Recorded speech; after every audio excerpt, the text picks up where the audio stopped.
Hello, and welcome back to the Egyptian History Podcast, episode 58, The Great Turnaround. In this episode we delve into the early years of King Thutmose I, the third ruler of Dynasty 18 and the New Kingdom. Today's episode is brought to you by Cyrus Mariah, Colin Saunders, and Samuel Gurley, in gratitude for their donations to the podcast. Thank you for contributing, especially during the middle of a hiatus that we are now pleased to report is definitively over. The podcast is back on schedule, and the story of Egypt can continue.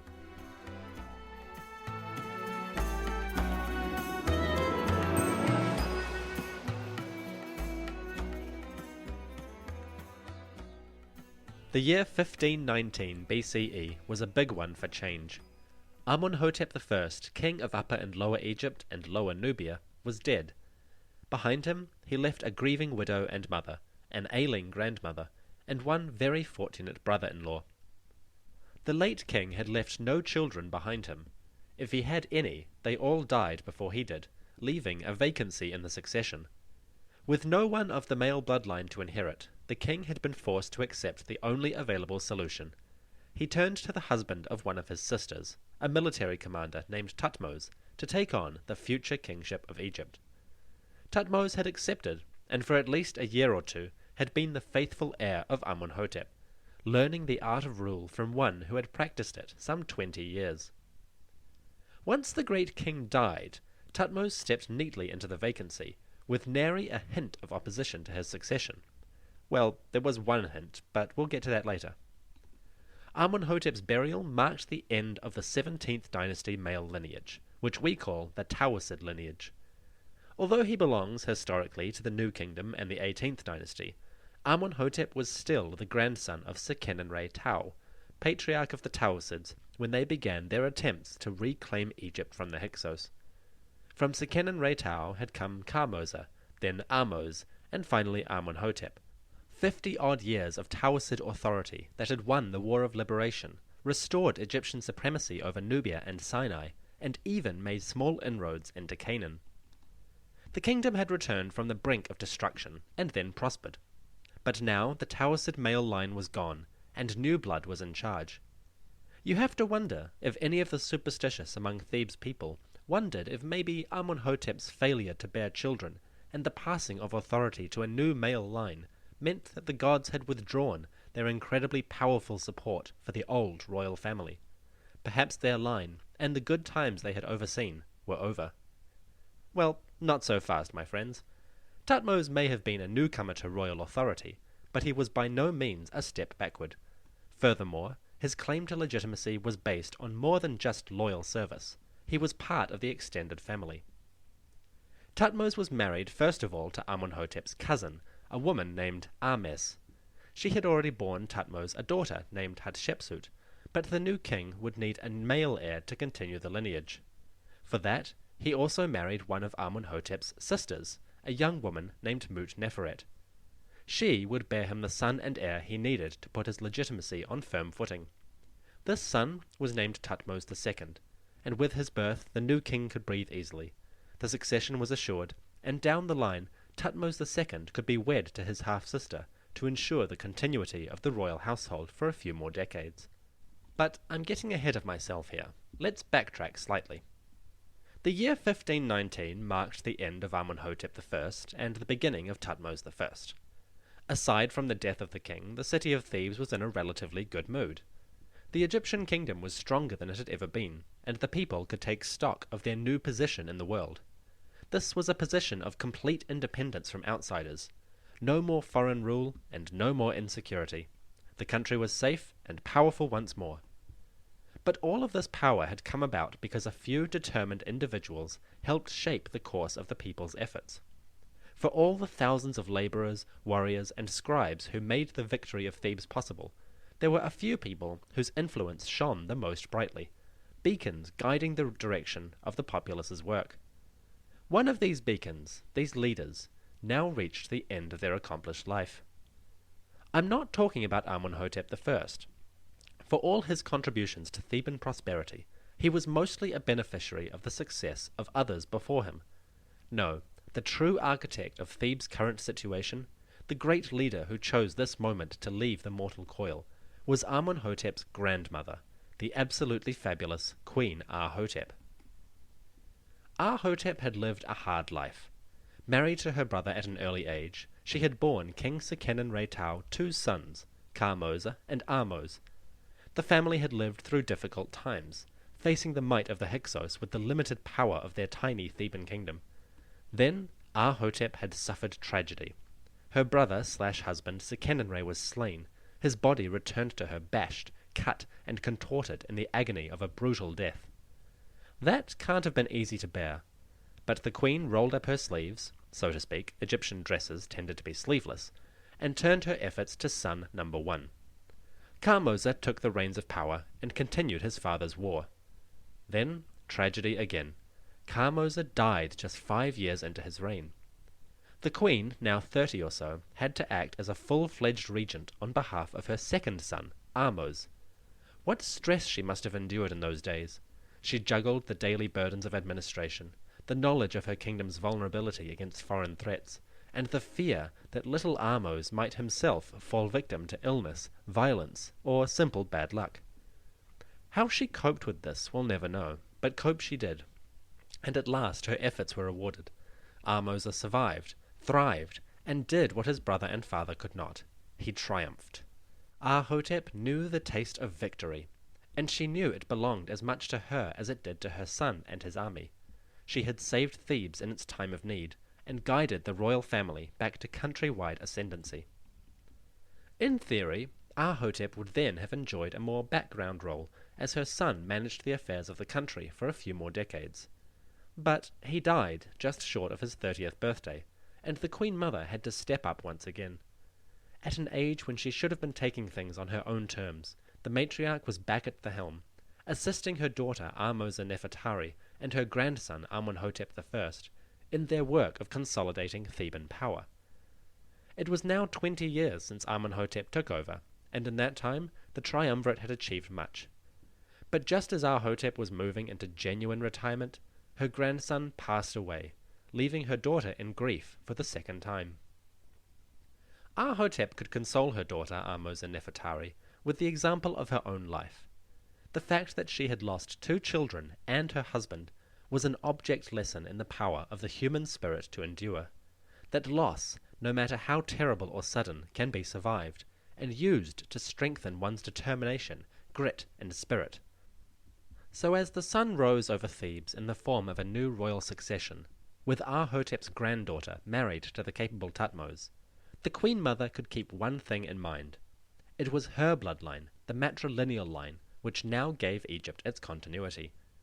After 50 to 60 years of war, heartache, politics, and stress, Aa-hotep emerged the final victor, the mother of kings, the founder of a dynasty. I hope she died with a smile on her face. She had earned that privilege. The queen was buried in a tomb west of Thebes, which is now lost. Last episode I suggested that it was at Dra Abu al-Naga, near the tomb of Amenhotep I, but that is a mistake. The tomb I was referencing does belong to an Aa-hotep, but not this one. It is the tomb of one of the Queen Mother's various daughters, possibly a wife of Ka-Mosa, who passed away early in the reign of Ahmose I. My mistake. Aa-hotep's coffin, which survives, wound up in the secret cache of royal mummies, buried at Deir al-Bahari.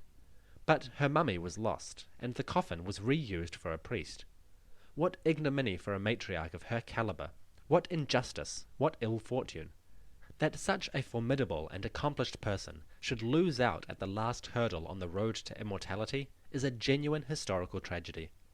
It falls to historians, then, and to the modern public, to keep Aa-hotep's name alive. And if I have made any impression on you with her story, do remember it. I will consider that a small contribution to a legacy she deserves. The legacy of Aa-hotep was a blessing, not just for her family, but for Egyptian royal women in general. Highlighting and demonstrating the power that a capable woman could wield, and the effectiveness that she could achieve, Aa-hotep elevated her successors by her own example. Future generations now looked to the mother of the king as a font of power, a semi-divine figure, a symbol of the awesome power inherent in the female sex. Aa-hotep unwittingly set the stage for women to come to the forefront, as mothers, wives, leaders, co-rulers, and living goddesses. The queens of Dynasty 18 are some of the most famous and powerful in all Egyptian history. Names like Hatshepsut, Tia, Nefertiti, and Ankh-Senamun come down to us in history through their deeds, but the ability to do these things, to take their initiative, was rooted in the legacy of their wondrous forebear. To the Queen Mother Aa-hotep, we salute you. With the old Queen Mother dead, and Ahmose and Nefertari now moving into retirement, a generational shift occurred. Just as the male line was passing to a new lineage, the Thutmose, so too the feminine power passed to a new generation. Their names were Ahmes and Mut-Neferet, and they will become very significant players in the family legacy moving forward. So, Queen Aa-hotep was dead, Amun-hotep I was dead, and Ahmose Nefertari was in retirement. The male bloodline of the Taoisedes, passed from Seqenenre to Kamose, Ahmose and Amun-hotep, was over. A new lineage had begun, the age of the Thutmosids.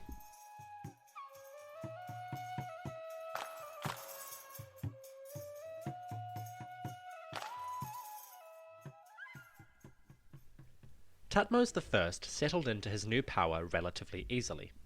Because Amun-hotep had chosen him some time before he died, Thutmose did not have to worry about power struggles or backstabbing. He simply took the throne he had been promised and carried on from there. As far as newcomers to power go, Thutmose was blessed with many advantages. His borders were almost completely peaceful, his cities were prospering after some 50 years of stable government, and the population was rapidly growing as political stability allowed for more stable agriculture and trade. People were getting wealthier, and that wealth helped families to grow. Effectively, things were rather good. The government was secure and unthreatened by any challenges. The army was strong and experienced from various campaigns over the last generation. And the gods seemed to be fairly happy with the way things were run. There were no natural disasters that we know about, and no catastrophes. The country was peaceful and prosperous, and the crown's authority was total, bolstered by servants and aristocrats who acted in the king's name because they based their wealth, their power, and their influence on that of their ruler. You'll note I do not include happiness in that list, because we will never know for certain whether the stability and continuity of Egyptian politics skewed more towards the benevolent, the oppressive, or the neutral. We may not know for certain, but the New Kingdom is a period when sources become more varied and detailed, and we start to hear other voices, voices which illuminate a few cracks in the edifice of the Egyptian state. One of these cracks appeared as soon as Thutmose settled onto the throne. As the Thebans adjusted to the passing of one monarch and the appearance of a new, word reached the court. There was a rebellion in the provinces. The rebellion against Thutmose's rule flared up in Nubia around 1519 BCE. The warriors of Kush must have thought that this transitional period between kings was the perfect time to strike. With all that politicking going on in Thebes as the succession was decided, it would be some time before the Egyptians could marshal a response. Perhaps now was the moment to expel the hated northerners. No such luck. Thutmose was a military man before he took the throne, and his talents skewed in that direction. Furthermore, he had vested interest in keeping Kush or Nubia under subjugation. Half of the wealth that was making Thebes so prosperous and the royal family so popular was taken from Nubia. From gold mines, slaves, and farmland, the Egyptians were leeching the wealth of the country to fund their cultural and political renaissance. On top of that, Thutmose's predecessors had invested heavily in building fortresses and funding an occupation of the country. Would the new ruler give up decades of hard work just to avoid fighting? I think not. The king appeared in Nubia in record time, leading a flotilla of troop transports. He was there in person, and he was ready for a fight. We don't know much about the Nubian attack, but really they probably did not stand much of a chance. The Kushite army was not exactly in its prime. Campaigns by Amun-hotep I and Ahmose had cut down generations of warriors, and these rebels were but a shadow of their ancestors' power. Against the semi-professional royal army, well, things did not look too good for them. What's worse is that these provincial rebels probably wound up fighting some of their own countrymen. Nubians who had chosen to serve in the Egyptian army as mercenaries rather than suffer enslavement or death. Used as elite bowmen, and often in the vanguard of the assault, the Nubian mercenaries were a formidable, essential component of the Egyptian army. For the enemies of the king, such a force was formidable indeed. Thutmose I and his army advanced quickly, hoping to meet the enemy before they could cause too much damage with their raids. Egyptian scouts sought the foe out, while the army set about preparing itself for a pitched battle. When this battle arrived, it seems to have been a bit one-sided, or, from the Egyptians' perspective, short and sweet. It was short because Thutmose I himself got involved directly, riding his chariot into battle and engaging with the enemy in person. As a morale booster for his allies, and a psychological weapon against his enemies, what could be more effective than the king of Upper and Lower Egypt, the son of Re, the Horus of Gold, the mighty bull of Thebes, raging against them in his chariot? This kind of event is pretty damn rare in Egyptian history. Over 3,000 years, you can count on two hands the number of eyewitness accounts which testify to a king of Egypt actually wading into the fray himself. Under normal circumstances, we would doubt that Thutmose did anything more than stand on a nearby hill and watch the affair from a safe distance. But in this instance, we have proof. Among the Egyptian soldiers was a special man, a commander of troops and a veteran of many wars. His name was Ahmose-Ibana, and since the days of King Ahmose he had fought, marched, and plundered on behalf of the kings of Egypt. He had killed foes in single combat, given captives to the ruler, and been rewarded personally for his service. Now, Ahmose-Ibana was serving Thutmose, and he was a witness to a rare moment in history, a dramatic conflict between two rival leaders. The story goes like this. The Egyptian army met the Nubian rebels on a field of battle. Spearmen and archers served on both sides, the classic lineup of ancient armies. But the Egyptians wielded the power of chariots, horse-drawn battle platforms that were a deadly mix of speed, mobility, and firepower. Thutmose himself charged onto the field in his chariot.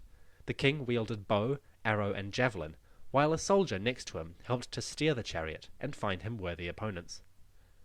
The king's chariot ran back and forth as the Egyptian cavalry sought weaknesses in the enemy line. When they found them, they would race forward to strike. Thutmose and his driver were in the thick of it, arrows flying about them, spearmen surging back and forward nearby in the relentless crush of ancient infantry fighting. This was dangerous territory. The king had his bodyguards around him, but there was nothing to be done about stray arrows or a well-placed shot from an enemy archer. If the king was in the thick of it, his life was not safe. Perhaps that's the way he liked it. Ahmose-Ibana was in the fighting on this day, and he describes for us the moment when the king came face to face with his rebellious foe. The Nubian chieftain had appeared in his sights, and the king's chariot leapt forward to find its foe. Ahmose-Ibana recalls the moment. Quote, "His Majesty became enraged like a leopard. He shot, and his arrow pierced the chest of that Nubian foe. The rest, wretched, turned to flee, helpless before the king's uraeus. A slaughter was made among them." End quote. Thutmose was not doing this by halves. He led his troops from the front line and slew the enemy leader in a one-on-one fight.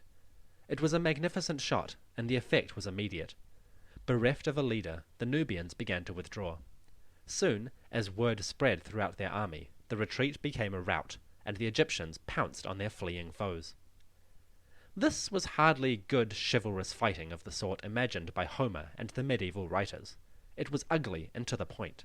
While both armies might suffer only a few casualties in battle itself, if one side turned and ran headlong, they could expect a swift pursuit and a much bloodier end.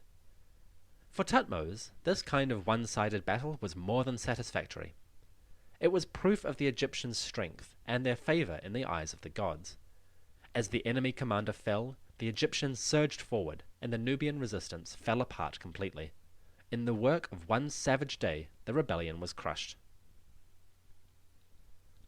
After the battle, the army of Thutmose celebrated, plundering the enemy camp and tallying their victory.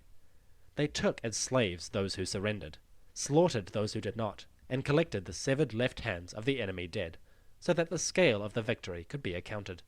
For every enemy that he slew in single combat, an Egyptian soldier could expect reward in the form of slaves, gold, or royal recognition. Ahmose-Ibana, veteran of wars led by Thutmose, Amenhotep, and Ahmose, had racked up many of these severed hands in his career. By this point, he was among the top ranks of the Egyptian infantry, a battalion commander on land and a ship commander on the water. But even veteran warriors reached their limits.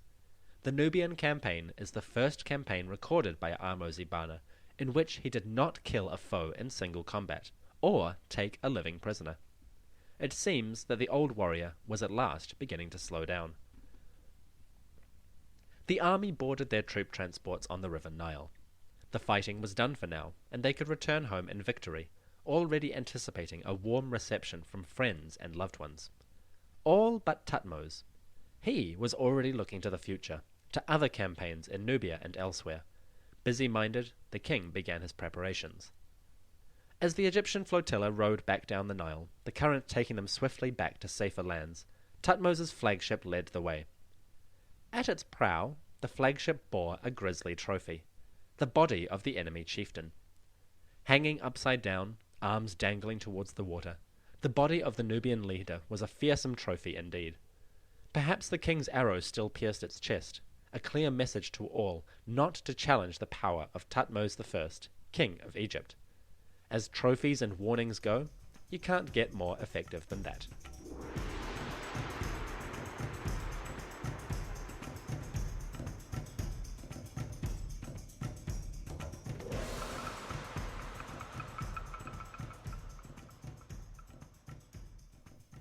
The king returned to Thebes around December of 1519.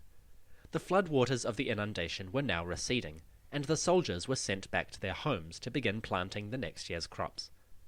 Before they left, the king parcelled out the booty, gold, cattle, and slaves, so that the soldiers who had killed enemies in combat or made spectacular deeds on the battlefield could go home substantially wealthier than they had been. The king was richer too.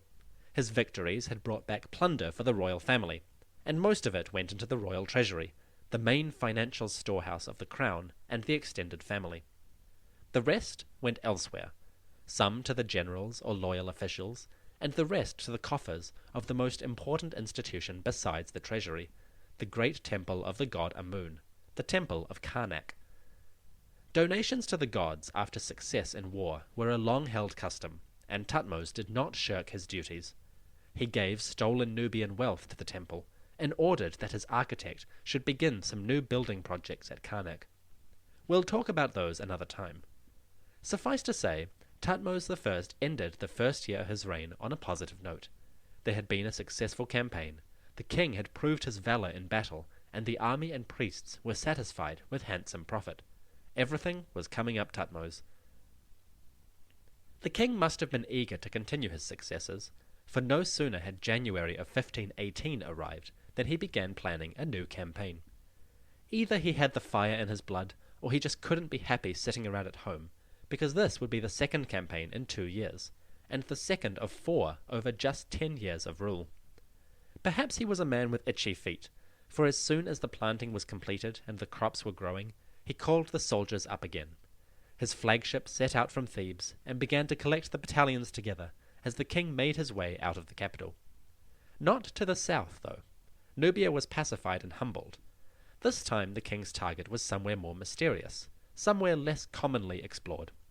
Thutmose was going to Canaan. Canaan, called Retchenu in the Egyptian tongue, had been visited by Ahmose many years before. But Ahmose had merely sacked a couple of towns and focused on his quest to destroy the last bastion of Hyksos power. He had waved his spears, destroyed a few objectors, and then returned home when the job of slaughtering Hyksos was completed. So Canaan was still mostly unexplored territory for the 18th dynasty, and Thutmose was going to rectify that. The cities of Canaan had grown a lot since the days of the Middle Kingdom. They were now fortified bastions of independent communities and principalities, ruling their own affairs and beholden to no one. To the east, the once mighty and threatening power of Babylon had been extinguished, first by a slow decline, and then by a lightning attack which destroyed the great city itself. Babylonian power was gone, and the void they left behind was slowly being filled by new groups who divided the old Mesopotamian kingdom amongst themselves. But those groups could not extend power over Canaan or Sinai like the Egyptians could, and when Thutmose arrived in the region, he found an area ripe for the taking. Thutmose's arrival must have been completely unexpected, because he swept through Canaan and didn't have to fight a single battle. The local city-states gave him tribute willingly, promised loyalty, and let him on his way. For this surrender, we shouldn't judge them too harshly. It had been 25 years, a whole generation of time, since Ahmose I had invaded, and his visit had been brief, purposeful. By the time Thutmose arrived, the local princes must have decided that the earlier campaign was a one-off, and that the Egyptians would leave things as they had always been. They would send traders up the coast, keep hold of the copper mines in Sinai, and occasionally slaughter some Bedouin.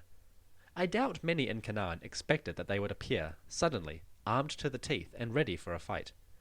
If the princes of Canaan were caught unawares, well, we can't really blame them. Thutmose advanced with frightening speed. One by one, the cities of Canaan fell to his power. No mess, no fuss, just good old-fashioned submit or die. It seemed almost everyone chose to submit. But even Thutmose could not advance forever, and eventually he reached a natural border, a point where the Egyptians decided enough was enough. This was a good place to turn back. The new border was a mighty river, the likes of which the Egyptians had never seen before. It is a river that we call the Euphrates, and it is one of the two rivers which defined the land of Mesopotamia, the country between rivers, the home of humanity's oldest cities and civilizations. Thutmose was at the western border of Mesopotamia, near the southern border of Turkey, a new land for him and his army. Before them, the mighty river stretched from north to south, its current deep and wide. Behind them, Syria was subservient, and Canaan had been subjugated. It seemed there was nowhere else to go. Beyond here was a land of mysteries. The Egyptians were hesitant to explore further. Which is fair enough. It's a big river, and not easily crossed. On top of that, the Euphrates had a certain feature that was a bit confusing to Thutmose and his comrades. Unlike their own river Nile, the Euphrates flowed out of an immense mountain area, the Anatolian highlands. And unlike the Nile, which wound its leisurely way south to north, the Euphrates flowed in the opposite direction, from Turkey in the north all the way to the Persian Gulf in the south. For the Egyptians, this was a baffling sight. Thutmose and his countrymen christened the Euphrates the Wedjeb Iteru, or inverted waters. An interesting name, reminding us of how the Egyptians saw their country and their river as the center of the world, the gold standard by which all others were measured. When a river like the Euphrates revealed the variety that was out there, and thus broadened their horizons, they got a bit nervous about the whole thing. So Thutmose and his company decided that these inverted waters were more than enough, thank you very much, and turned around for home. But not before a little bit of fun. After setting up a stone stela to commemorate the limits of his expedition, Thutmose decided to take the scenic route home. He and his army followed the bank of the Euphrates for a while, through grassland country, and indulged in a spot of the most classic of royal hobbies, hunting. The lands next to the Euphrates, called Nil in Egyptian, used to be home to wild elephants. For the Egyptians, this was some good new sport. Egyptians didn't tend to hunt elephants. They got their ivory from hippopotami and from trade with sub-Saharan folk. For Thutmose, the prospect of an actual elephant hunt must have been too good to pass up. We don't know how many elephants Thutmose slew, if any, just that he participated in this activity. Oddly enough, his biographers, like Ahmose-Bana, are completely silent on the issue. You would expect them to take any opportunity to praise the king and flatter him, but they say nothing. Perhaps Thutmose was a better warrior than he was a hunter, though if he was able to kill a chieftain by bowshot, you would think he and his fellows could hit an elephant. But I guess he would not be the first king to excel in war and fail in hunting. The first dynasty ruler, Hor-Aha, was famously killed during a hippopotamus hunt, and massive animals are harder to kill than soft humans. So if Thutmose failed in his elephant hunt, I'm sure it wasn't for lack of trying. Anyway, as he was traipsing down the Euphrates, and just before turning back towards Canaan, Thutmose was suddenly and unexpectedly met with resistance. Not from the Canaanites, or even the Syrians, but from a people living across the river. A people who came from far away, but who had designs on the Syrian lowlands and all the peoples therein. a people who did not take kindly to some upstart ruler from a kingdom far away, invading their desired lands. These people were called the Mitanni, and they formed a strong kingdom in what is now northern Iraq. They were of Iranian descent, and they were not to be trifled with. The Mitanni are a curious people. Not a lot is known about them yet. Compared to their Syrian and Egyptian neighbors, they were most unusual. They spoke an unusual language called Hurrian, which comes from Armenia and the Caspian Sea region. They worshipped Vedic gods, aka gods who now belong to the Hindu pantheon, and they just sort of appeared in the area of Syria without much preamble. Archaeologists are still determining their roots and bases. Unfortunately, current events in Syria and northern Iraq are sort of ruining that. Maybe one day we'll know more, but today is not that day. Thutmose was enjoying his elephant hunt in the Syrian lowlands when he stumbled upon a large army of the Mitanni kingdom. Why they were there is uncertain, but the most likely options are that they had heard of Thutmose's presence and were there to ward him off, or they were planning their own invasion of Syria when they just happened to run into the royal Egyptian army. Either way, it went badly. The two sides clashed violently and furiously near the river Euphrates. This was a harsh and vicious battle because both sides were armed to the teeth with chariots, archers, and infantry. We don't know how many died, but Ahmose-Bana was present, and he tells us of his exploits. Quote, "I was in the van of our troops, and His Majesty saw my valour. I brought a chariot, its horse, and him who was in it as a living captive.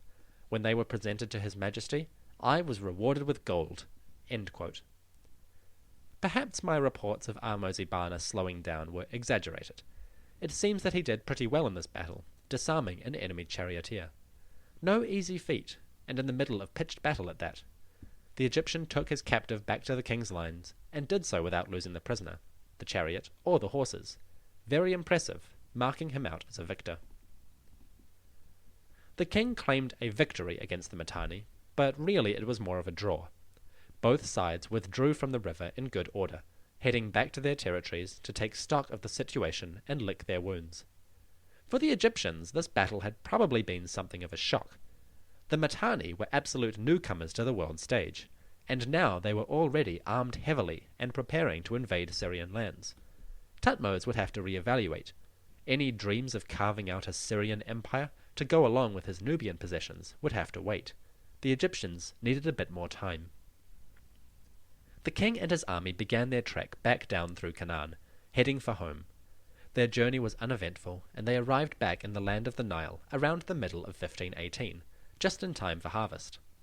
Their donkeys were loaded with the tribute of Asia, the spoils of battle with the Mitanni, and the soldiers carried with them tales of the inverted waters, the great turnaround, the Euphrates. These men had become more than soldiers. Through Thutmose's efforts they had become adventurers, explorers in the name of the king, and their efforts had kick-started the Egyptians' dream of dominating, ruling, and owning the lands of Canaan. Thutmose himself arrived back in Thebes to good news. His second wife, Mut-Neferet, had borne him a son, Thutmose II. He already had a daughter, Hatshepsut, and now had a son, so the family line was secured, and the legitimacy of his rule was strengthened. The king was sitting pretty. The Egyptian army was victorious, and Thutmose I could enjoy the rest of his second year on the throne in comfort. Such good circumstances required some gratitude to the ones who made it all possible. No, I'm not talking about the people, I'm talking about the gods. No king could afford to ignore divine input, and the victories over Nubia and Canaan were clearly due to the benevolence of Thebes' great gods, Montu, the lord of war, and Amun, the hidden one whose power informs all things. Thutmose spent the rest of year 2 devoted to these lords, putting his chief architect onto the task of making additions to the temples of Thebes. Plans were drawn up, funds were allocated from the campaign booty, and craftsmen were called into Thebes to put the elaborate plans into practice. They began to flock into the city, and to the great temples, the temples of Karnak and Luxor, in order to make the king's vision a reality. If I could, I would explore all of this in this episode. But time is short, and I wanted to get this episode out on schedule, rather than delay it just to have some additional length. So, we will be back in 2 weeks with a part 2. We will meet the men and women who made Thutmose II's reign possible, and helped to shape Egyptian and Nubian society, in the days when the king was traipsing up and down on his expeditions. Join us next time for part 2 of the reign of Thutmose I, and some very interesting developments in Nubia, and a little old place called the Valley of the Kings. See you soon.